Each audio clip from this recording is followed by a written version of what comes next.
Okay, welcome everybody for today's DMG seminar series, which actually is opening our academic year. So welcome everybody for the new academic year as well. And today we are very proud to host Dr. Oded Elazar from the Earth and Planets Laboratory at Carnegie Institution for Science in Washington, D.C., United States. Some words about Oded. Oded Elazar did his master and PhD studies at the Hebrew University of Jerusalem. In 2001 and 2022, he followed with a postdoctoral fellow at the same institute in the Hebrew University in Jerusalem. Oded is currently a Carnegie postdoctoral fellow at the Carnegie Institution of Science in Washington, as I said. Oded is a geologist. He specialized in experimental geology and analytical geochemistry, with a particular focus on the role of fluids in deep earth processes. His research combines high pressure, high temperature experiments with innovative stable isotope systems, especially those of potassium and silicon, to investigate the manner in which fluids drive chemical changes on Earth mantle and connect the deep Earth to surface systems. So with these words, Oded, I leave you the podium, and Thank you. a request from the audience to stay tuned until the end for questions. Perfect. Thank you very much. So thanks, Nicholas, for the introduction. For those who may not heard my name is Oded, and today I'm going to talk to you guys a bit about how we can actually use diamonds and the rocks that bring them to the surface to explore the deep volatile cycle of Earth. So I want to start off with some fundamental observations. I'd like to start off with showing you guys a tectonically dead planet. This is the planet Venus, just next to us. This is the false color topographical map of a tectonically dead planet. If you actually plot the elevation distribution of this planet, it's unimodal and it's quite boring, let's say. In stark contrast, I don't think I need to convince anybody in the room that we live on a habitable planet, and this is the elevation distribution of our amazing blue marble. The continents are elevated with a andesitic composition with a wide range of ages, whereas the ocean basins are relatively young, and they're made mostly out of basalt, which actually makes them unique. So this is our planet, and it's habitable mainly due to the fact that we have plate tectonics.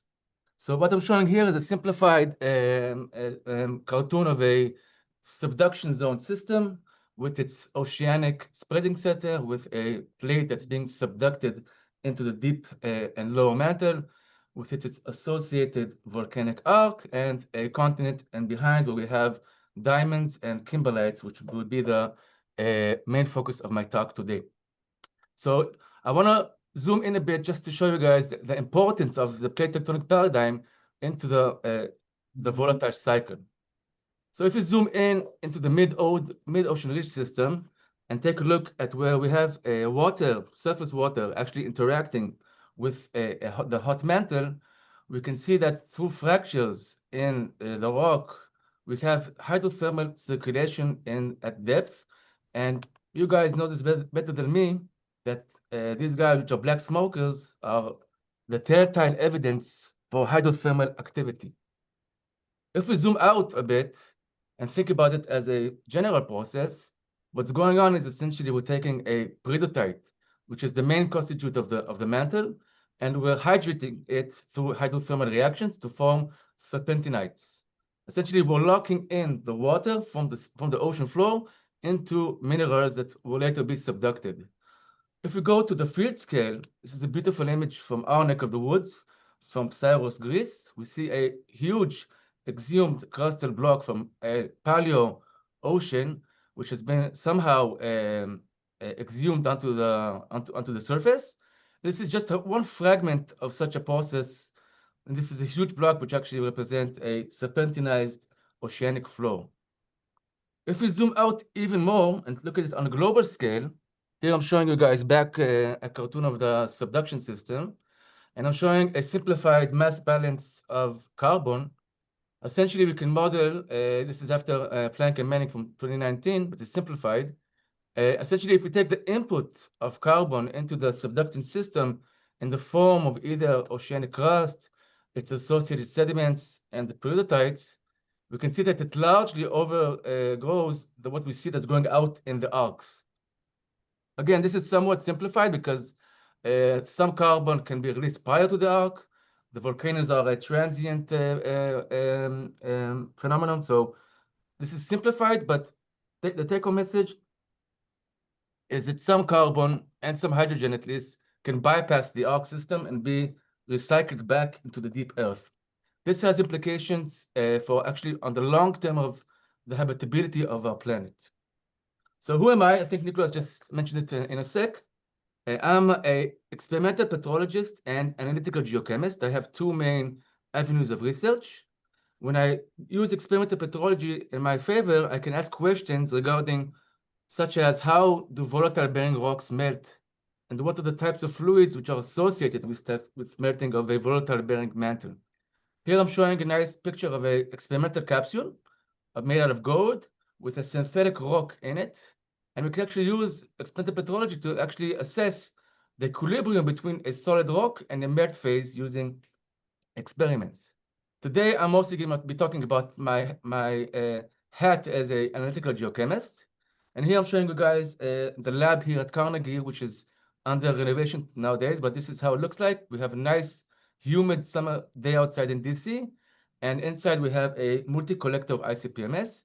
And when I use analytical geochemistry, I try to ask questions such as, what are the stories that the geological record actually tells us?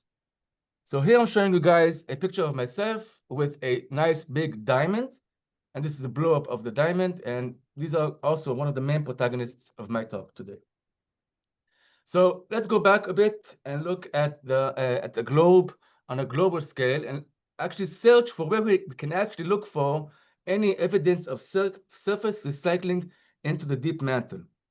So here I'm showing a blind map without any, with the main contours of the main spreading centers on Earth. And I don't think I need to convince you guys that the ocean is one of the best places to look for evidence regarding mantle melting, because they're the product of mantle melting. So the first and most obvious place to look at, it might be a mid-ocean ridge basalt, MOB for shorthand. This is a somewhat old photograph of a pillow basalt. I have no idea what's the scale bar, but I'm guessing it's around either a centimeters or meter scale. And I plotted here all the available geochemical data that we have regarding mid-ocean ridge basalts. It's quite a lot. It's pretty impressive, I have to say. Secondly, we can actually look at basalts which aren't necessarily associated with active spreading. These guys, we tend to associate them with hotspots or mantle upwelling. With anomalous hot mantle upwelling.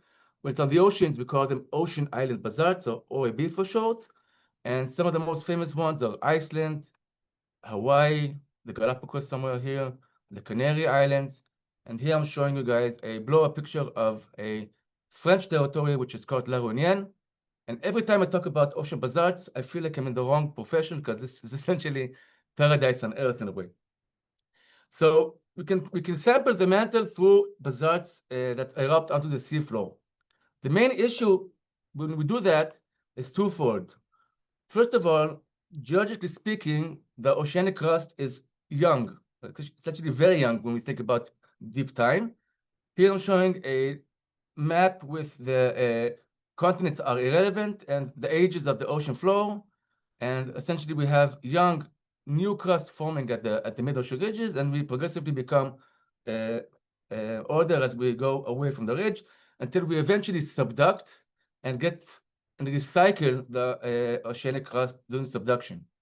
So we actually model the evolution of our planet. This is a numerical model done by a geodynamicist here named Peter van Keken.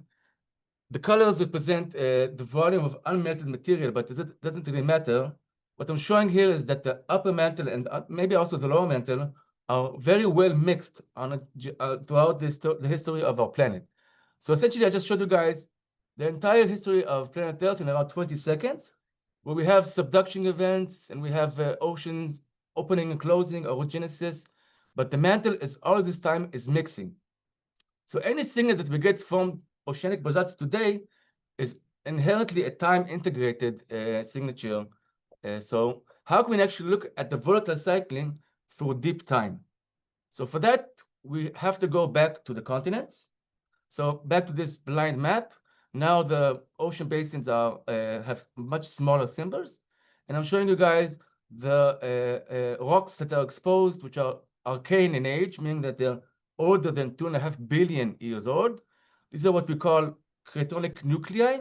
Essentially, each continent almost has a cratonic nuclei to it. These are the oldest terrains that we have on Earth. And fortunately for us, a unique type of mantle-derived rock, which is called a kimberlite, which actually brings up diamonds to the surface, erupts on top these cratonic environments. So today I'm going to use both kimberlites and the diamonds that they bring up as proxies for sampling the deep mantle. So this is a kimberlite. This is a cross-polarized light of a kimberlite. I don't have a scale bar, but it's around a couple of millimeters. And essentially, to me, it almost looks like a sedimentary rock, almost. We have a lot of fragments, some basaltic material almost in the matrix. And sometimes, if we're lucky, these kimberlites also bring up carbon in the form of diamonds. So this is a nice faceted diamond with a beautiful chrome-rich garnet inclusion within it. Before I continue, I just want to suggest another avenue. On the continents, we also have what we call alkali basalts, also form in the oceans, but these are continental alkali basalts. These are basalts which are enriched in sodium and potassium. And I just want to shout out a recent paper that we just got published last week, which looked at the sources of these basalts using olivine phenocrysts, and actually it can tell a story about the lithospheric evolution of our neck of the woods. I won't be talking about this today, but it's just a shout out to this particular paper. So today I want to answer the question, or to try to address the question, does the mantle contain any memory of surface recycling, at least when we look at it through kimberlites and diamond inclusions? So my main protagonist today will be potassium. Potassium is a very nice and element that we are increasingly being used throughout geochemical studies. Why do I use potassium? Potassium is, cosmochemically speaking, it's a semi-volatile element. It's incompatible, which means that it prefers to reside in the melt or fluid phase during either partial melting or dehydration, and it's a lithophile element. This just means that when the Earth formed, potassium preferably went to the silicate phase rather than the metallic phase. So if you want to study, for instance, core formation, potassium might not be the best candidate. So here I'm showing a Cartec diagram, essentially only an x-axis without any y-axis of the potassium oxide contents of different mantle-derived melts. Again, we have the MOB and the OAB, which potassium is either a trace or a minor element. The kimberlites have two main groups to them, group 1 and group 2. Doesn't really matter the nomenclature, but these guys, potassium resides either as a minor or as a major element. And when we look at diamonds and the inclusions, the fluids that are in diamonds are all ubiquitously enriched in potassium. So in diamonds, you can find some cases 25 weight% of the fluid is essentially potassium oxide, which is pretty crazy. So essentially, it's a key constituent of both the sources of the rocks and the products of partial melting. It has two main isotopes, which are stable, K39 and K41. K40 is radioactive, and I won't be talking about it too much today, but just so you guys know, it's also an important isotope of potassium. So how do we actually measure potassium isotopes? It's pretty challenging. I'll show you guys why in a sec. But essentially, we have to start off with either a kimberlite or a diamond, doesn't really matter. We have to get the potassium out of the sample. So for that, we use either strong acids or what we call offline laser ablation. Doesn't really matter. We put our solution onto a column chemistry. Essentially, we want to separate the potassium from the other matrix elements. And at the end of the day, let's say, for instance, the yellow here is potassium, we can get rid of it and just collect only potassium. For a good measurement, we need around 1 microgram to 50 micrograms of materials. To me, when I talk about this, I'm always amazed because 1 microgram is a millionth of a gram, and sometimes you can't even see it with the naked eye. So to me, it's pretty amazing. We take the potassium to a multi-collector ICP-MS, which is shown here. And historically speaking, the reason why we haven't been doing potassium isotopes for a long time was mainly due to the fact that most of the modern day multi-collector ICP-MSs, as the name suggests, have an ICP in them, which is a inductively coupled plasma. And the plasma is generated usually using an argon source. So argon and potassium, unfortunately, have very, very similar masses.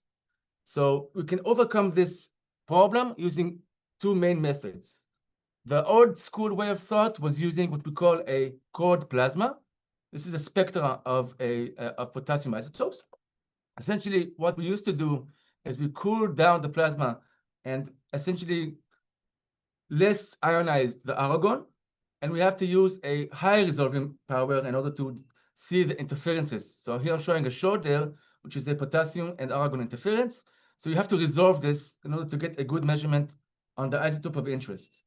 That's hard, it's time consuming, and it's not as precise as we want it to be. So we can actually use modern day multi-collector ICP-MSs can have a what we call a collision cell in between the ICP source and the magnet, and we can get rid of the argon interferences altogether. So then we can actually use a hot plasma with relatively low resolution and get a very nice signal at the middle of the peak. That's how we did it. And I wanted to show you guys how we can actually do some geochemistry using potassium isotopes. So I'm going back to this diagram. This is, again, a type of a Caltech, no y-axis, just x-axis. Potassium isotopes, we use the per mean notation. It just means that we have the isotopic ratio of our sample against the standard times 1,000. Think about it like you would use carbon or oxygen or nitrogen isotopes. It's the same type of notation. And we can try to look at the main reservoirs that might be of interest to our question in mind. So high temperature rocks, such as MOB and OAB, have a very distinct isotopic composition to them, and it's totally different than seawater. Just notice I'm looking to the side because you guys are on the side, but never mind. So let's say we're interested in looking at sediment recycling into the mantle. So let's look at how the potassium isotopes of sediments look like. We have subducting sediments here in orange, and we see that they have a main mode close to what we think is the bulk silicate earth, but due to weathering processes, they also tend to have lighter isotopic signatures. So a way we can test ourselves to see that potassium can be actually used as a tracer for a reservoir fingerprint. So here I'm taking you guys to Eurasia and the Himalaya orogenic belt.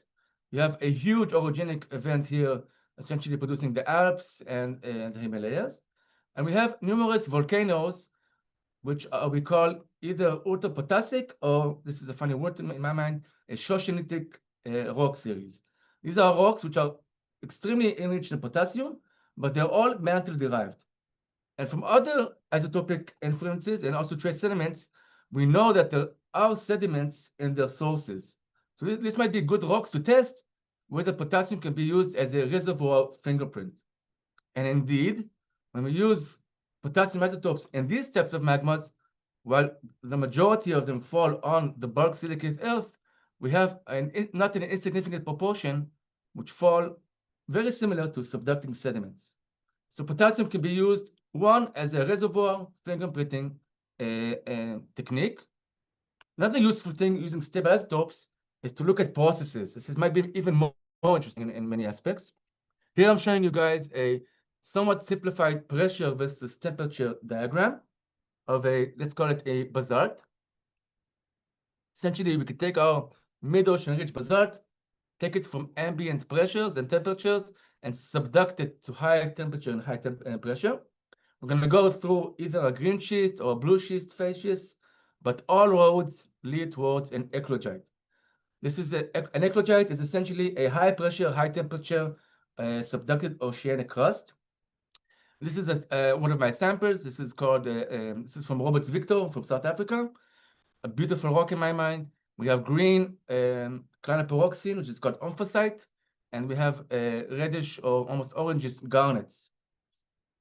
So if we take a look at the potassium content of eclogites and plot it against the potassium content, we can see that we have eclogites which have a lot of potassium in them are somewhat heavy.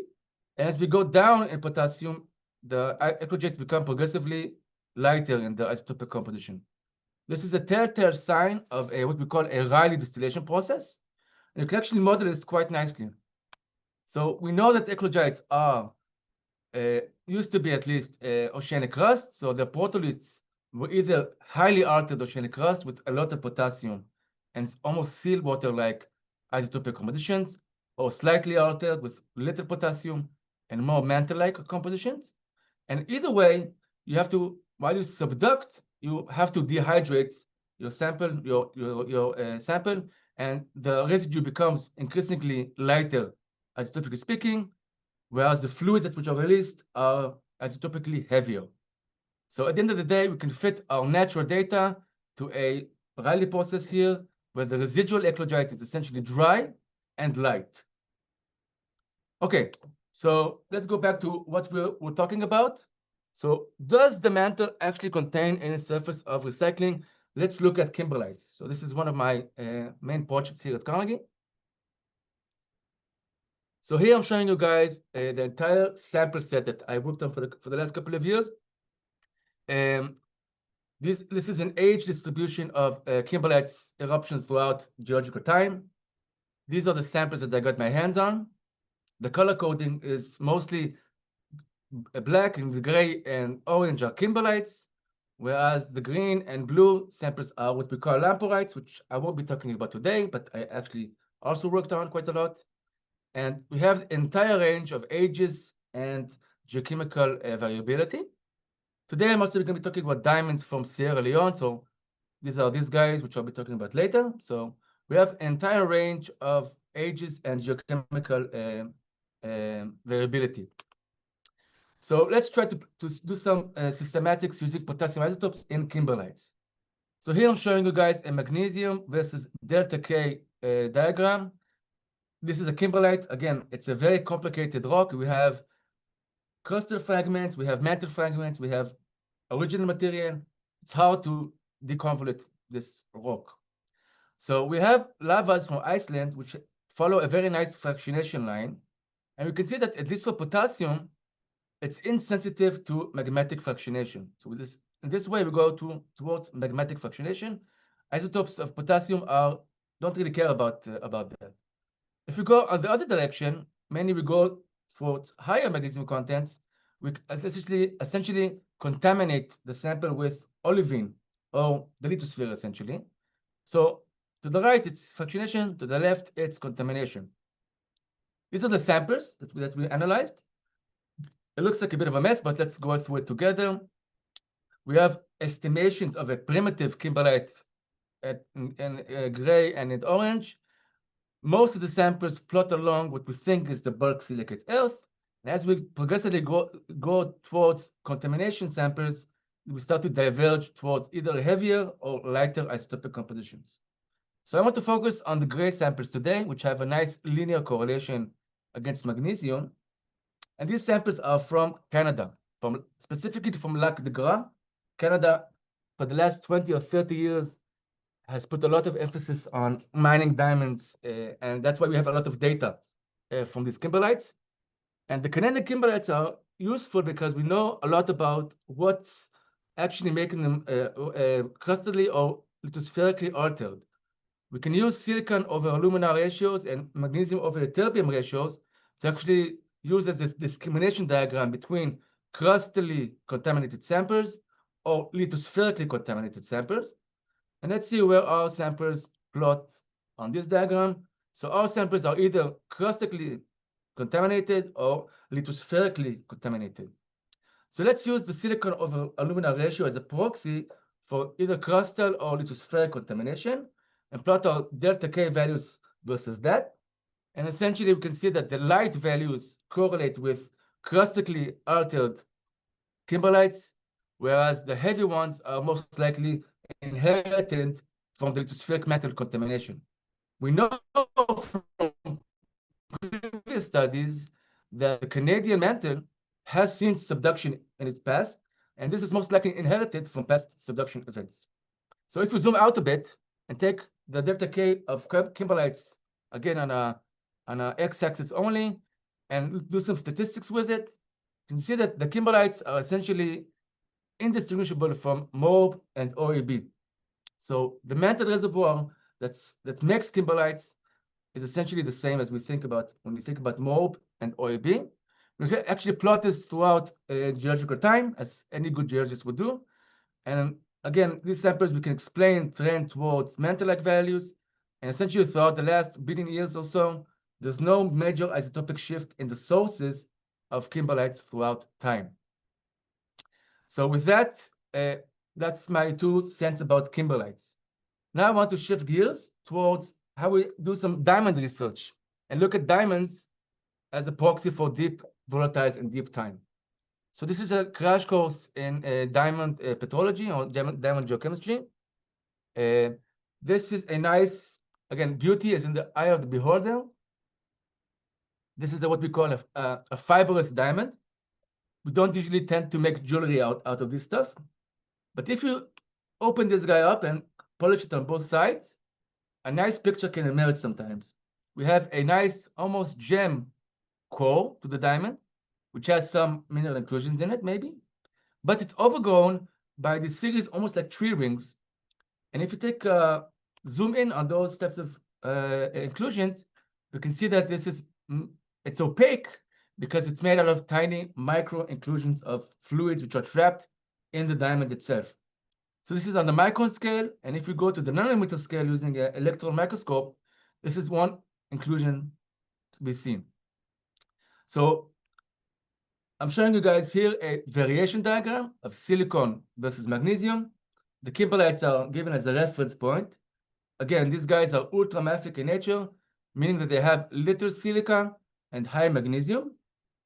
And the last 40 or so years of research on these types of diamonds has revealed a couple of nice observations.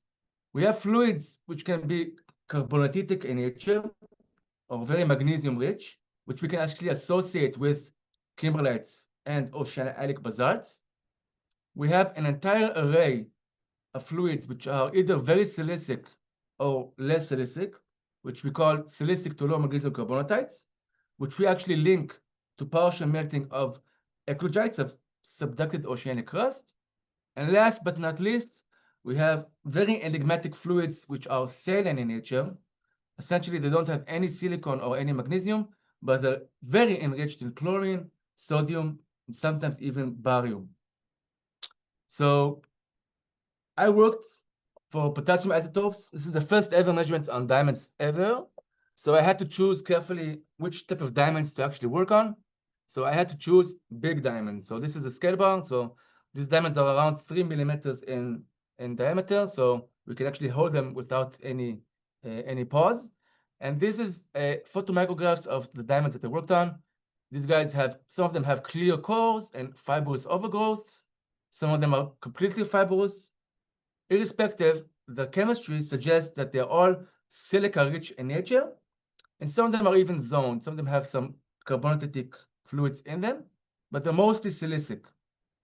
My previous work on using experimental petrology showed that these melts are actually byproducts of partial melting of eclogites at high pressure and temperature. So we can actually genetically link these fluids to partial melting of eclogites. That's good because we have a way to backtrack to the source.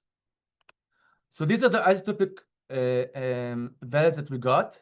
So I'm showing delta K versus silica dioxide here. Essentially, we don't see any major variation versus any major element. It's somewhat uniform in its isotopic composition. And if we even simplify this even more and plot it against the MORB, OAB, and kimberlite field, we can see that these fluids are much lighter, isotopically speaking, relative to what we think is the bulk silicate earth. So we have to think about the mechanism that can produce a mostly uniform and light isotopic reservoir for these diamonds. So the error bars can be quite large because sometimes we have a somewhat difficult measurement, but most of the times the error bars are quite small and nice. You can think about maybe the potassium is coming from a mixing between two mantle reservoirs, so you can plot it against mixing proxies such as 1/k. I'm highly skeptical about this R squared, so I think it's not a mixing line between two reservoirs. So it's mostly, I think it's mostly from a uniform isotopic system. So if I go back to the delta K over K content that we saw in eclogites, and we know that dehydration prior to incorporation of this basalt in the lithospheric mantle can produce light signatures, we have a viable mechanism that might explain what we see in the diamonds. So we know that these diamonds, what we call them HDFs for high density fluids, are products of low degree melting of eclogites. We can actually superimpose our data on this diagram. Essentially, we have the corridor samples, which are enriched in potassium and have very light isotopic composition. And we know that we can backtrack them through low degree melting back to the sources, So the sources of these fluids is most likely a dehydrated eclogite, mostly dehydrated eclogite, that was incorporated into the lithospheric mantle prior to diamond formation and subsequent fluid capture. So I'm also plotting here some omphacite separates from eclogites. We know that omphacite is the main potassium barrier in these rocks, and it plots quite nicely next to our data set, suggesting that omphacite is closely related to the formation of these fluids. So with that, I want to just let you guys with some take-home messages. I hope to convince you guys, maybe I talked a bit too fast, but I don't know. I hope to convince you guys that we don't see any real sign of sediments or subduction fluids in the sources of kimberlites throughout time. These are these guys. Any deviation can be explained by either crustal contamination or by lithospheric contamination. And we see clear subduction signals in diamond-forming fluids, at least some of them. So these are the corridor HDFs. This is the first ever measurements of diamonds ever made. So this is actually also for kimberlites, but diamonds are more unique in a way. And I really hope I convince you guys that what we call non-traditional isotopes are powerful tools to actually identify both big reservoirs and also processes in the deep earth. So with that, I would like to just talk about some possible future directions for my research for the next 5 to 10 years. Again, I'm going back to this simplified subduction zone system. I really think that there's a lot of work to be done on what I call setting the stage, essentially looking at fluid rock interactions either throughout the hydrothermal systems or onshore, where isotopes are ideal for looking at equilibrium versus non-equilibrium processes. There's little to no data regarding hydrothermal systematics using isotopes. Not necessarily potassium, but heavy metal isotopes are also increasingly being used in environmental geochemistry. So I think Haifa is one of the best type localities to actually look at this. I just heard a talk this week about how we can actually use these types of isotopes also in ore forming deposits for exploration purposes. I know that the Haifa has the leading groups in looking at onshore and offshore sediments, so that could be also a nice collaboration. And again, Israel is located in a prime locality to look at hydrological and climatal cycles using the Dead Sea and the Sea of Dead Sea and the Sea of Galilee drill project. So I see a lot of potential in this area. I think it's important to continue to look at carbon and hydrogen cycling throughout deep time. So I just showed you guys one isotope system and one type of fluid in diamonds. It's a potential to look at it throughout deep time and other types of isotopes. We can use these diamonds to look at how continents form and how they evolve throughout time, and maybe even look at when modern plate style of subduction started. Last but not least, in every diamond mine almost around the world, we find not only lithospheric diamonds, but also what we call sublithospheric diamonds, which are super deep in nature. And we think that these diamonds actually represent the termination of the deep volatile cycle. They're associated with very cold and deep subducting slabs. And essentially, they're the best way to look at when essentially all of the hydrogen and carbon are recycled back into the deep mantle. So there's a lot of potential in looking at deep diamonds. And I think that this just goes to show you guys that this work can be somewhat cyclical in nature, and it can actually evolve every aspect of the Earth system in a way. So with that, I want to thank a couple of people. Steve Shari is my mentor here at EPL. He's one of my closest collaborators. Oded Elazar and Yaakov Weiss from the Hebrew University helped me a lot with all my diamond research and actually purchasing diamonds and doing the ablation, which was necessary to get the isotope data on. And I think I convinced you guys that potassium isotopes are somewhat in the forefront of isotope geochemistry. So the isotope measurements were done in collaboration with both Fred Monnier at IPGP. He was the guy who actually helped me with the kimberlite analysis. And the diamond research was done in collaboration with Pangni at UCLA. He used to be a former postdoc here, and now he's an assistant professor. So he helped me a lot with his new sapphire at UCLA, measuring the diamond inclusions. I'm happy to take any questions, and thank you for your time. It was a pleasure. Thank you very much, Oded. It was really enlightening for us to learn also something new about deep mantle and diamonds. Feel free to bring us diamonds, by the way. What? Feel free to bring us some diamonds. Well, it's funny because Steve, this guy, I think about 10 years ago, he went to Brazil to look for super deep diamonds. And I think we have around 400 diamonds just laying around here, which are just waiting to be looked at. Diamonds are cheap. It's funny because people think that, especially the diamonds which are research related, these guys, the diamonds that they worked on, cost me about $200 altogether. So don't bring the cheap again, ones. beauty is in the eye of the beholder. So Don't bring the cheap ones. But I What? open the podium for questions from the audience, from students and other members. So yes, I'm happy please to answer. feel free to just jump and ask a question. Don't be shy. You're too shy. I have a super practical question. Yes. So how do you drill into a diamond? So for that, we use an offline laser ablation system. Maybe I think I have it here. Yeah. So essentially, we take the diamond and put it in milky water, which is very clean water, and we ablate it using a diamond cutting laser in a super clean environment.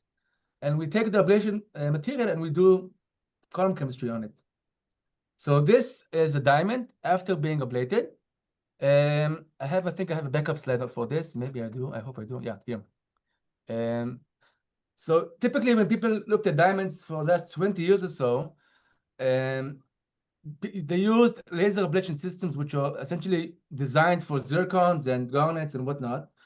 So they had to ablate diamonds for a very long time to get just around 1 milligram of material for analysis. That is good enough maybe for strontium isotopes, maybe, but not enough to do anything meaningful with potassium or anything else. So for that, Yaakov Weiss has a nice laser system in Jerusalem where we actually ablate diamonds in water. It's called an offline system. And essentially, for this study, we ablated more than 10 milligrams of diamond to get around 3 micrograms of potassium for analysis. So it's pretty hard to do. So here I'm just showing you guys, let's say you take a BCR2 glass of a basalt and ablate it in water. Is there anything going on during the ablation which might fractionate potassium or might affect the potassium? So this is a log-to-log scale of the certificate values versus what we got in water. This is a one-to-one line. it's a bit, again, very misleading because it's a log-to-log ratio. So you can hide a lot of data here. But when you actually look at the ratios themselves, potassium is down here, and it's very close to 1. And essentially, all the potassium that's being ablated is getting into the solution, and it's getting available for analysis. Let's say if I was looking at vanadium isotopes, I might have some problems doing the ablation. So that was a bit lucky for us. Again, diamonds have a lot of potassium in them. They have magnesium, they have calcium, they have silicon. They have anything you can think about. We can actually start to measure the isotopic compositions. And ideally, you would want 2 isotope systems that actually agree with one another to get a nice sense of a process. So this was just a first ever type of thing. I'm trying to work on silicon isotopes, but this is proving to be a bit more harder. But stay tuned for silicon. Thank you. How do you date the diamonds? Oh, I just got a backend set for that also. So essentially, so this is the diagram showing the kimberlites as a function of time. So kimberlites are, the oldest one is around 2.5 billion years old. Most of them are around 50 or 90, more or less. So if you take a diamond, let's say from a mine from South Africa, and you can actually date the silicate inclusions in it. Okay. So you can date them using either samarium, neodymium, mostly samarium, neodymium, isotope systematics, and you can get ages which can be either Archean sometimes, all the way up to Phanerozoic ages in the diamonds. So the diamonds themselves can be very, very old, and they can show very multiple episodes of growth. And it's actually, you can actually date a lot of diamonds throughout geological time. And just by dating them, you can see a snapshot of Earth's history. Because, for instance, you can see here, the green diamonds are dated inclusions of peridotite, which is the ambient mantle. And the purple ones are eclogites, which are sedated oceanic crust. So you can see maybe around between here and here, we might have seen the initiation of plate tectonics as we know it, maybe. So that's how we date them, and it's a lot of data to be shown. And some super deep diamonds have been dated. This is very new stuff. Most of them are also quite ancient.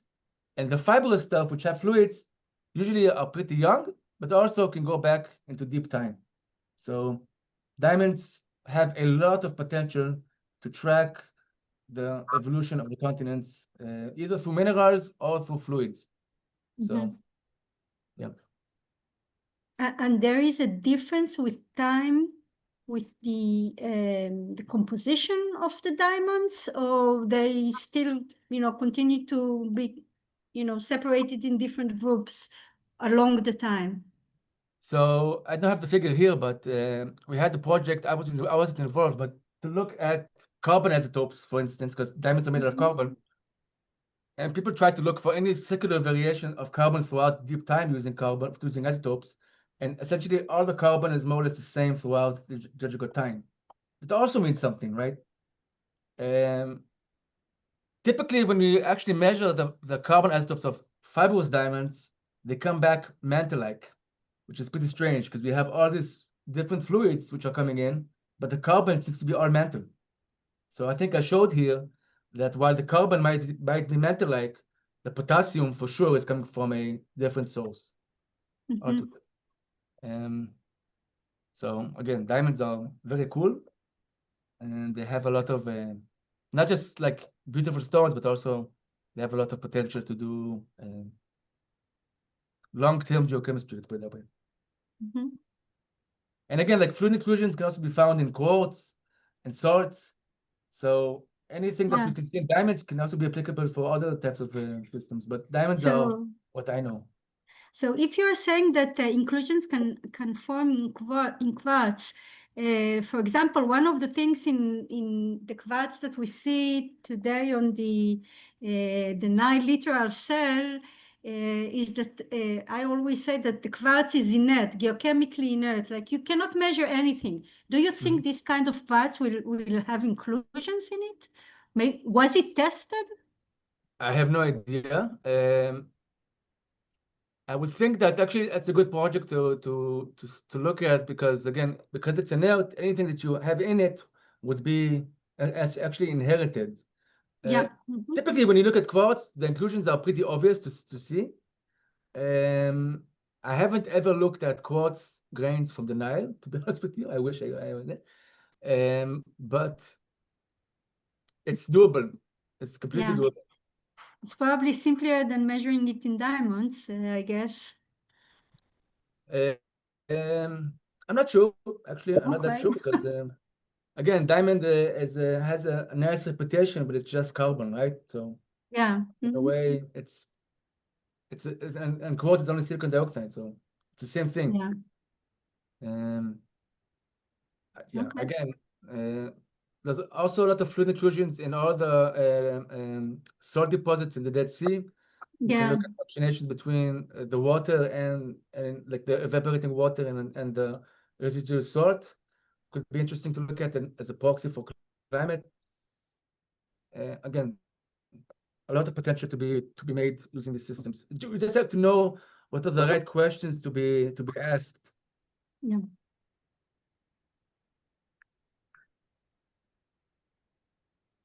Okay, more questions? Students, don't you have any questions? Was that Baruch? Was that Well, you can always send the question privately, and if there are no further questions, so I guess we conclude for today. And looking forward for meeting you next week. Yes, thank you guys. My pleasure. It was a good wake-up call today. So Thank you very much. Thank you, Oded. bye, Thank you. Itron. Thank you guys. Bye. Bye-bye. Thank Thank you. you very much. Bye. Thank you.